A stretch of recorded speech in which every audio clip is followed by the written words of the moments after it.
Hello every one. നമ്മൾ ഇന്ന് discuss ചെയ്യുന്ന ടോപ്പിക്കാണ് പെൽവിക് ഇൻഫ്ലമേറ്ററി ഡിസീസ്. ഇപ്പം ഒരു വേൾഡ് വൈഡിൽ എടുത്ത് നോക്കുവാണെങ്കിൽ, അതായത് ഗ്ലോബലി നമ്മൾ നോക്കുവാണെങ്കിൽ, ഏതാണ്ട് ഒരു വർഷം 150 മില്യൺ ഓളം ആളുകളിൽ കാണുന്ന ഡിസീസ് കണ്ടീഷനാണ് pelvic inflammatory disease. Pelvic inflammatory disease ഉള്ള ഒരു ഫീമെയിൽ പേഴ്സണിന് കോണ്ടാക്റ്റ് ഉള്ള മെയിൽ പേഴ്സണും നമ്മൾ എന്ത് ചെയ്യുന്നുണ്ട്, പ്രോപ്പർ ആയിട്ടുള്ള ട്രീറ്റ്മെൻറ്റും ഐസൊലേഷനും കൊടുക്കുന്നതാണ് ഈ കണ്ടീഷൻ്റെ ഒരു പ്രത്യേകത എന്ന് പറയുന്നത്. ഇവിടെ വുമൻസിന് മാത്രമല്ല, അവരുമായിട്ട് കോണ്ടാക്റ്റ് ഉള്ള മെയിൽസിനും നമ്മൾ എന്ത് ചെയ്യും, ട്രീറ്റ്മെൻറ്റ് കൊടുക്കും. Okay. Introduction. Pelvic inflammatory disease is A pervasive എന്ന് വെച്ചാൽ എന്താ, ഒരു വൈഡ് സ്പ്രെഡ് അല്ലെങ്കിൽ spreadable and potentially debilitating bacterial infection affecting approximately 1 in 8 women of reproductive age worldwide. Okay, അവിടെ ഒരു വേർഡ് നിങ്ങൾ ശ്രദ്ധിച്ചോ, റീപ്രൊഡക്റ്റീവ് ഏജ്, അത് നോട്ട് ചെയ്ത് വെച്ചോ. Definition. Pelvic inflammatory disease is a bacterial infection of a female reproductive organ, including the uterus, fallopian tubes, ovaries and cervix. Okay, ഇത് ഞാൻ നിങ്ങൾക്ക് ഒരു ചെറിയ ടാസ്ക് തരട്ടെ. നിങ്ങൾ കമൻറ്റ് ചെയ്യണം, യൂട്രസിന് ഇൻഫെക്ഷൻ വന്നാൽ എന്താ പറയുക, ഓവറീസിന് ഇൻഫെക്ഷൻ വന്നാൽ എന്താ പറയുക. ഇപ്പം ഫെലോപ്പിയൻ ട്യൂബിനാണെങ്കിൽ എന്താ നമ്മൾ പറയുന്നത്, സാൽഫിഞ്ചൈറ്റിസ്. അതുപോലെ നിങ്ങൾ എന്താ എനിക്കൊന്ന് കമൻറ്റ് ചെയ്യണേ. ഓക്കെ, ഇനി WHO ഒരു ഡെഫിനിഷൻ പറഞ്ഞു തരട്ടെ.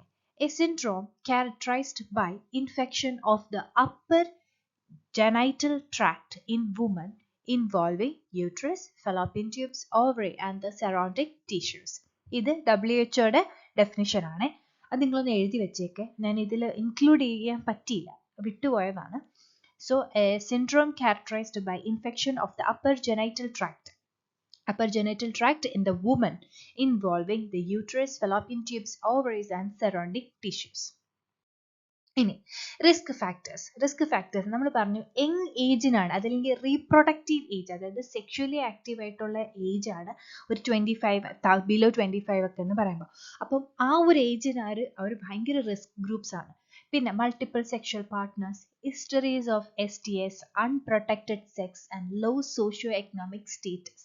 അതായത് ഈ ലോ സോഷ്യോ എക്കണോമിക് സ്റ്റേറ്റസ് ഉദ്ദേശിക്കുന്നത് നിങ്ങൾക്ക് മനസ്സിലായി, അതായത് ഒട്ടും എന്താണ് ഹൈജീൻ, അതായത് റീപ്രൊഡക്റ്റീവ് ഏരിയസിലുള്ള ഹൈജീൻ കീപ്പപ്പ് ചെയ്യാത്തവർക്കും ഈ പറയുന്ന കൂടുതൽ, ഇപ്പം നിങ്ങൾക്ക് മനസ്സിലായില്ലേ, ഈ ഒരു കണ്ടീഷൻ സെക്ഷുവൽ ട്രാൻസ്മിഷൻ ആണ്. അതുകൊണ്ടാണ് എന്ത് ചെയ്യുന്നത്, നമ്മൾ തുടക്കത്തിൽ പറഞ്ഞില്ലേ, പാർട്ട്നേഴ്സിനും നമ്മൾ ട്രീറ്റ്മെൻറ്റ് കൊടുക്കുന്നത്. ഇത് സ്പ്രെഡ് ചെയ്യാനുള്ള ചാൻസ് ഉണ്ട്, സ്പ്രെഡ് ചെയ്യും. അതുകൊണ്ടാണ് നമ്മൾ പാർട്ട്നേഴ്സിനും അതുപോലെ തന്നെ ട്രീറ്റ്മെൻറ്റ് കൊടുക്കുന്നത്. Okay. Aetiology. Sexually transmitted infections, STIs. First, അതായത് ഇതിൻ്റെ മെയിൻ കോസ് അല്ലെങ്കിൽ മെയിൻ എറ്റിയോളജിക്കൽ ഫാക്ടേഴ്സ് എന്ന് പറയുന്നത് STIs ആണ്.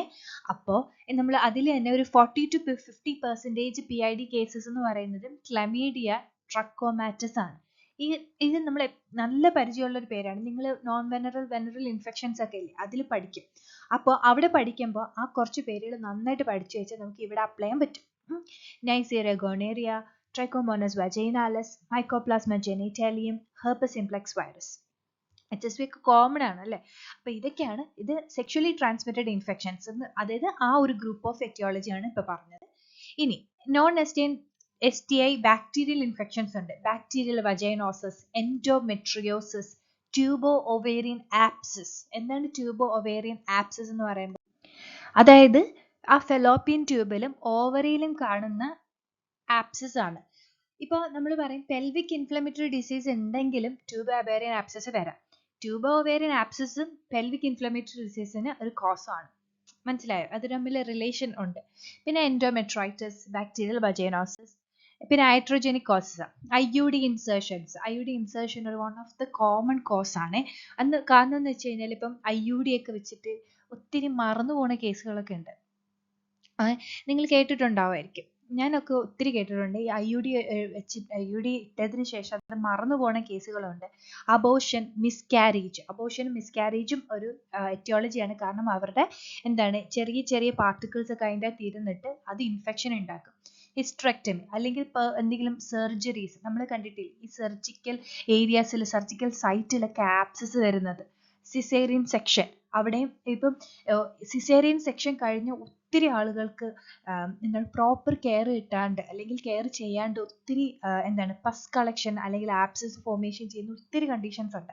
അത് പെൽവിക് ഇൻഫ്ലമേഷൻ ഉണ്ടാക്കാൻ ഒരു എറ്റിയോളജിക്കൽ ഫാക്ടേഴ്സ് ആണ്. ഹൈഡ്രോജനിക് കോസസ് നോക്കി അല്ലെ ശ്രദ്ധിച്ച് നോക്കി എഴുതി വെക്കുക. ദെൻ അതർ കോസസ് ലൈക്ക് ഇപ്പോൾ വജൈനൽ ഡൗച്ചിങ്. എന്താണ് വജൈനൽ ഡൗച്ചിങ് എന്ന് പറഞ്ഞാൽ ഇപ്പം നമ്മൾ കേട്ടിട്ടില്ലേ ചില പർപ്പസ് അല്ലെങ്കിൽ ചില പ്രൊസീജിയേഴ്സിന് വേണ്ടിയിട്ട് ഈ വജൈനയിൽ ഫ്ലൂയിഡൊക്കെ ഇൻസേർട്ട് ചെയ്തിട്ട് അത് റിൻസ് ചെയ്യുന്നൊരു ഒരു കൈൻഡ് ഓഫ് പ്രൊസീജിയർ പോലെയൊക്കെ ചെയ്യുന്നതാണ്. പക്ഷേ ഇത് നമ്മൾ പ്രോപ്പർലി അസെപ്റ്റിക് ടെക്നിക്ക് ഫോളോ ചെയ്തില്ലെങ്കിൽ ഈ അതർ കോസസ് എല്ലാം അങ്ങനെയാണ്. അസെപ്റ്റിക് ടെക്നിക്സ് ഫോളോ അപ്പ് ചെയ്തില്ല എങ്കിൽ ഉണ്ടാകുന്ന എന്താണ് ഇൻഫെക്ഷൻ ആണ്. ഇപ്പം വജൈനൽ ഡൗച്ചിങ്ങിനെ പ്രോപ്പറായിട്ട് നമ്മൾ ചെയ്യുന്നില്ല എങ്കിൽ, പിന്നെ അതുപോലെ എന്താണ് ബയോപ്സി ചെയ്യുമ്പോഴും ഇൻസ്ട്രുമെന്റ്സും കാര്യങ്ങളൊന്നും നമ്മൾ പ്രോപ്പറായിട്ട് ചെയ്യുന്നില്ല. എൻഡോമെട്രിയൽ ബയോപ്സി എടുക്കുമ്പോൾ പിന്നെ ഇമ്മ്യൂണോ കോംപ്രമൈസ്ഡ് ആയിട്ടുള്ള ആളുകൾക്ക് HIV AIDS ഒക്കെ ഉള്ള ആൾക്കാർക്ക് ഇത് വരാനുള്ള ചാൻസ് വളരെ കൂടുതലാണ്. ഓക്കെ ആണല്ലോ. ദെൻ നമുക്ക് സിംറ്റംസിലോട്ട് പോകാം. സിംറ്റംസും ഞാൻ ജസ്റ്റ് ഇങ്ങനെ എന്താണ് ഒരു ഹെഡിങ്ങിന് അണ്ടറിലാണ് എഴുതിയിരിക്കുന്നത്. നമ്മൾ എപ്പോഴും പഠിക്കുന്ന പോലെ ഇതിന് നമ്മൾ എല്ലാ സിംറ്റംസും നമ്മൾ ഹെഡിങ്ങിന് അണ്ടറിലല്ലേ എഴുതിയിരിക്കുന്നത്. അതുപോലെ ഇപ്പൊ ലോവർ അബ്ഡോമിനൽ സിംറ്റംസ് എന്തൊക്കെ കാണും? പെയിൻ കാണും. പെയിൻ എന്ന് പറഞ്ഞാൽ പെൽവിക് ഇൻഫ്ലമേറ്ററിയിലെ പെയിൻ എന്ന് പറഞ്ഞാൽ അടിപൊളി ഏറ്റവും കൂടുതൽ പെയിൻ ഉള്ള കണ്ടീഷൻ ഏതാണെന്ന് അറിയാമോ? എൻഡോമെട്രിയോസിസ് ആണ് ഏറ്റവും കൂടുതൽ പെയിൻ ഉള്ള കണ്ടീഷൻ.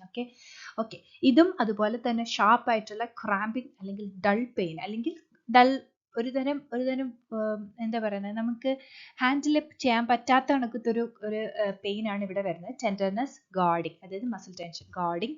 ദെൻ റീബൗണ്ട് ടെൻഡർനെസ് എന്ന് വെച്ചാൽ എന്താണെന്ന് അറിയുമോ? അത് പല ടൈപ്പ് ഓഫ് പെയിനിൻ്റെ അണ്ടറിൽ വരുന്ന ഒരു ഇതാണ് rebound tenderness.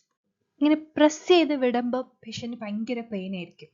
Okay then reproductive symptoms എന്ന് പറയുമ്പോൾ അബ്നോർമൽ ആയിട്ടുള്ള vaginal discharge, irregular menstrual bleeding, amenorrhoea, dysmenorrhoea ഒക്കെ കാണും. എന്താണെന്നുള്ള മീനിങ് ഒക്കെ ഞാൻ എഴുതിയിട്ടുണ്ട്. ഇതൊക്കെ നമ്മൾ ഗൈനക്ക് പഠിക്കുമ്പോൾ കേൾക്കുന്ന കോമൺ വേർഡുകളാണ്. അമിനോറിയ, ഡിസ്മെനോറിയ ഒക്കെ. ഓക്കെ ഇറഗുലർ ആയിട്ടുള്ള മെൻസ്ട്രൽ ബ്ലീഡിങ്ങും അബ്നോർമൽ വജൈനൽ ഡിസ്ചാർജും കാണും. യൂട്രൈൻ സിംറ്റംസ് ആണ് ഡിസ്യൂറിയ, എന്താണ് പെയിൻഫുൾ യൂറിനേഷൻ, ഫ്രീക്വൻസി, അർജൻസി, ഹെമച്യൂറിയ. അപ്പം നിങ്ങൾ ഓർത്തെഴുതുക റീപ്രൊഡക്റ്റീവ് സിംറ്റംസ്, യൂറിനറി സിംറ്റംസ്, പിന്നെ എന്താണ് നമ്മൾ ആദ്യം പഠിച്ചില്ലേ ലോവർ അബ്ഡോമിനൽ സിംറ്റംസ്. അപ്പം എല്ലാ ഹെഡിങ്ങിന് അണ്ടറിൽ എഴുതുമ്പോഴായിരിക്കും കുറച്ചും കൂടെ പ്രസന്റേഷനിൽ നല്ലത്. പിന്നെ സിസ്റ്റമിക് സിംറ്റംസ്, ഒരാൾക്ക് ഇൻഫെക്ഷൻ വന്നു കഴിഞ്ഞാൽ എന്തായിരിക്കും ആദ്യം കാണിക്കുന്ന സൈൻ? ഫീവർ. അപ്പോൾ ഫീവറിന്റെ ബ്രാക്കറ്റിൽ യൂഷ്വലി 101 എന്ന് എഴുതിയിരിക്കണം കേട്ടോ. അത് ഇമ്പോർട്ടൻ്റ് ആണ്, എഴുതിയിരിക്കുക. ഫീവർ 101 ഫാരൻഹീറ്റ് അല്ലെങ്കിൽ 38.6 degree Celsius. Chills, fatigue and malaise. Sexual symptoms എന്തൊക്കെയായിരിക്കും? Dyspareunia painful intercourse, post coital bleeding ഒക്കെ ഉണ്ടാവും. എന്താ പോസ്റ്റ് കോയിറ്റൽ ബ്ലീഡിങ് ഒക്കെ അറിയില്ലേ? Then other symptoms like nausea, vomiting, diarrhoea, abdominal swelling, weight loss ഒക്കെ ഉണ്ടാവും. ഇനി ഇത് കഴിഞ്ഞ ഓർത്തത് PID for painful, pain, I for infection, D for discharge. At least ഇത് ഒരു നിമോണിക് ആയിട്ട് ഓർത്ത് വെക്കുക. എനിക്കിപ്പോൾ ഇതേ ഈ ഒരു സമയം കൊണ്ട് എനിക്ക് ഉണ്ടാക്കിയെടുക്കാൻ പറ്റുള്ളൂ. PID. സോ ഡയഗ്നോസ്റ്റിക് ഇവാലുവേഷൻസിൽ എന്താണ് ക്ലിനിക്കൽ ഇവാലുവേഷൻ? എൻ്റെ വീഡിയോസ് കാണുന്ന എല്ലാ എൻ്റെ സ്റ്റുഡൻസിനും അറിയാം എന്തൊക്കെയായിരിക്കും ക്ലിനിക്കൽ ഇവാലുവേഷൻ അല്ലേ. മെഡിക്കൽ ഹിസ്റ്ററി എഴുതുക, ഫിസിക്കൽ എക്സാമിനേഷൻ എഴുതുക. പിന്നെ ഇവിടെ ആണെങ്കിൽ നമ്മൾ എന്താണ് മെനിസ്ട്രൽ ഹിസ്റ്ററി ഇമ്പോർട്ടൻ്റ് ആണ്. മെനിസ്ട്രൽ ഹിസ്റ്ററിയാണ് ഇവിടെ നമ്മൾ ഇമ്പോർട്ടൻ്റ് ആയിട്ട് ഫോളോ അപ്പ് ചെയ്യുന്നത്. പിന്നെ നമ്മൾ ആസ് യൂഷ്വൽ ചെയ്യുന്ന വൈറ്റൽ സയൻസ് ഒക്കെ എഴുതാം. Lab test CBC, ESR, reactive protein, urine analysis, vaginal discharge testing. Vaginal discharge testing എന്ന് പറയുമ്പോൾ നിങ്ങൾ ബ്രാക്കറ്റിൽ വെറ്റ് മൗണ്ടും ഗ്രാം സ്റ്റെയിനും ഒക്കെ എഴുതുക. നമ്മൾ മൈക്രോബയോളജി പഠിച്ചിരിക്കുന്ന സംഭവം തന്നെയാണ്. വജൈനൽ ഡിസ്ചാർജ് എടുത്തിട്ട് നമ്മൾ എന്ത് ചെയ്യും? അതെ ടെസ്റ്റിന് വിടും. അതുപോലെ തന്നെ ഗൊണേറിയ, ക്ലമിഡിയ ടെസ്റ്റിങ്ങിനെ നമ്മൾ കൾച്ചറിനൊക്കെ വിടും അല്ലെ, സാമ്പിൾ എടുത്ത് കൾച്ചറിന് വിടും. അപ്പോൾ ഇതെന്ന് പറയുമ്പോൾ ഇവിടുത്തെ അതിൻ്റെ കുറച്ച് ഐക്കോണിക് ആയിട്ടുള്ള എന്താണ് ടെസ്റ്റുകളാണ്.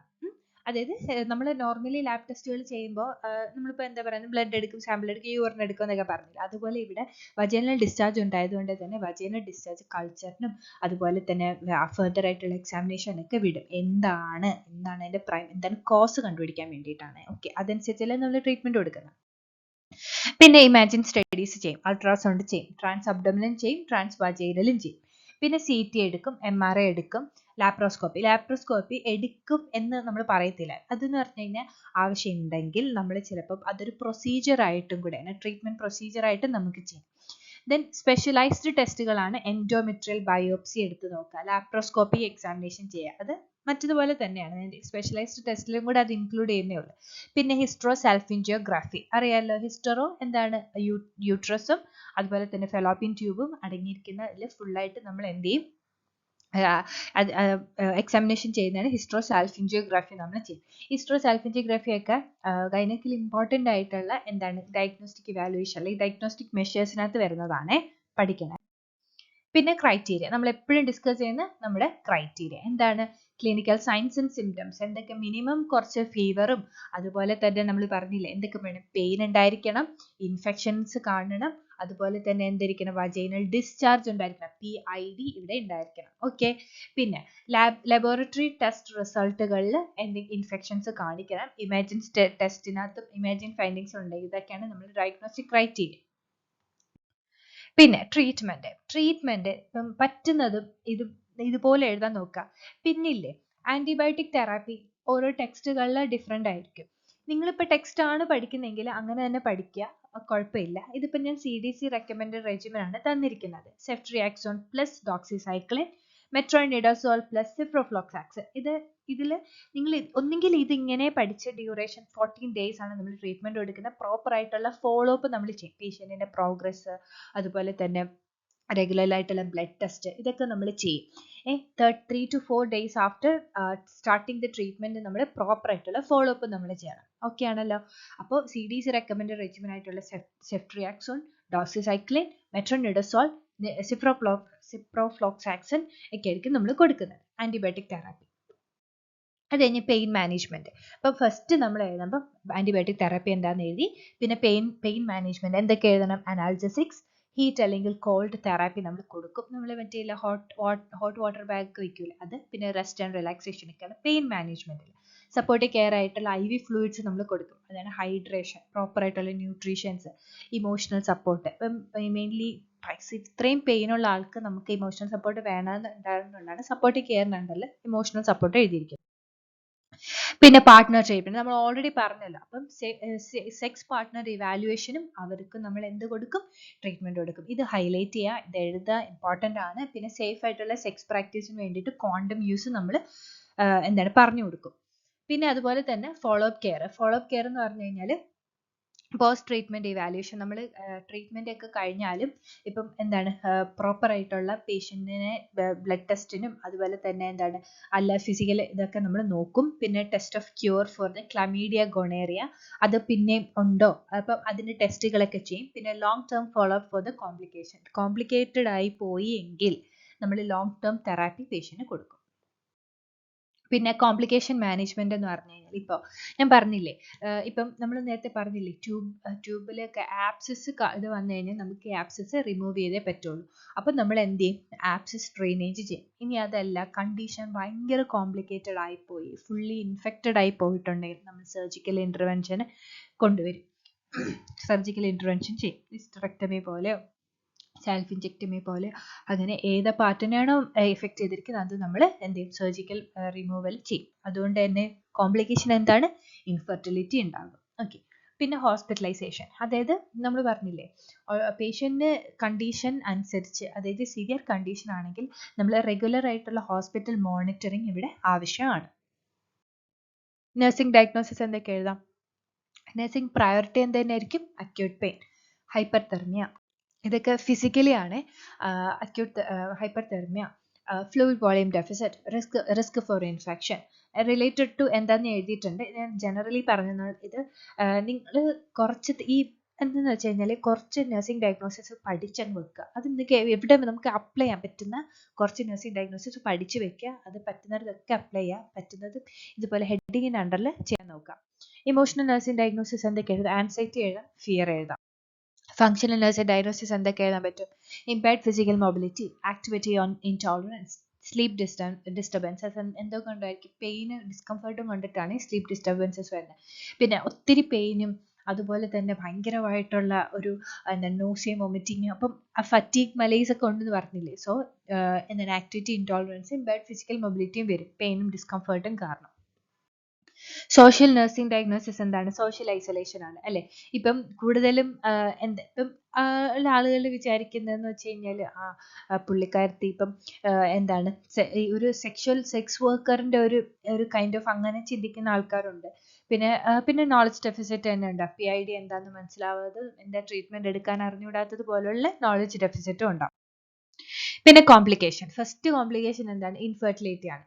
പിന്നെ ഈ ഫെലോപ്പിയൻ ട്യൂബുകളിൽ എന്താണ് ഇൻഫ്ലമേഷൻസും കാര്യങ്ങളും ഉണ്ടായതുകൊണ്ട് തന്നെ എക്ടോപിക് പ്രഗ്നൻസി വരാനുള്ള ചാൻസ് ഉണ്ട്. Chronic pelvic pain, abscess formation, all body septicaemia വരാം, എൻഡോമെട്രിയോസിസ് ഉണ്ടാക്കാം, അഡ്ഹഷൻ ആൻഡ് സ്കാർ ടിഷ്യൂസ് ഒക്കെ ഉണ്ടാകാനുള്ള ചാൻസ് കൂടുതലാണ്. ഇതാണ് കോംപ്ലിക്കേഷൻ. ജസ്റ്റ് പ്രിവെൻറ്റീവ് മെഷേഴ്സും കൂടെ പ്രിവെൻറ്റീവ് മെഷേഴ്സ് ജസ്റ്റ് ഒന്ന് നോക്കാം. ഞാൻ അത് ഓൾറെഡി ഒരു സ്ലൈഡിൽ ഉണ്ടായിരുന്നു, പിന്നെ അവിടെ നിന്ന് റിമൂവ് ചെയ്ത് ഞാൻ വേറൊരു സ്ലൈഡായിട്ട് ചെയ്തതാണ്. Safe sex practice, STI screening and treatment, regular gynaecological check-ups, vaccination against HPV and hepatitis B. Okay, അപ്പോൾ അപ്പം ഇത്രയാണ് PIDയിൽ പഠിക്കാനുള്ളത്. പിന്നെ എന്താണ് ഇത് നോട്ട്സ് കുറച്ചും കൂടെ നിങ്ങൾക്ക് എലാബറേറ്റ് ചെയ്ത് എഴുതാൻ പറ്റുമെങ്കിൽ എലാബറേറ്റ് ചെയ്ത് എഴുതുക. പിന്നെ മാക്സിമം ഇത്രയും തന്നെ എഴുതിയാൽ പക്ഷേ നഴ്സിംഗ് ഇൻ്റർവെൻഷൻസ് നിങ്ങൾ എഴുതണം കേട്ടോ. അപ്പോൾ ഞാനത് ഇൻക്ലൂഡ് ചെയ്യാന്ന് വെച്ച് കഴിഞ്ഞാൽ വീഡിയോ ഒത്തിരി ലോങ് ആയി പോകാണ്ടിരിക്കാൻ വേണ്ടിയിട്ടാണ്. സോ നിങ്ങൾക്ക് വീഡിയോ ഇഷ്ടമായെങ്കിൽ ചാനൽ സബ്സ്ക്രൈബ് ചെയ്യുക. അപ്പോൾ പുതിയ പുതിയ വീഡിയോസ് നമുക്ക് പഠിച്ച് പോകാൻ പറ്റും. സോ എന്താണ് എല്ലാവർക്കും വീഡിയോ ഓക്കെ ആണെന്ന് വിചാരിക്കുന്നു. നിങ്ങൾ എന്തായാലും ഒരു കമൻറ്റ് ഇടുക. Okay, so thank you for watching my video.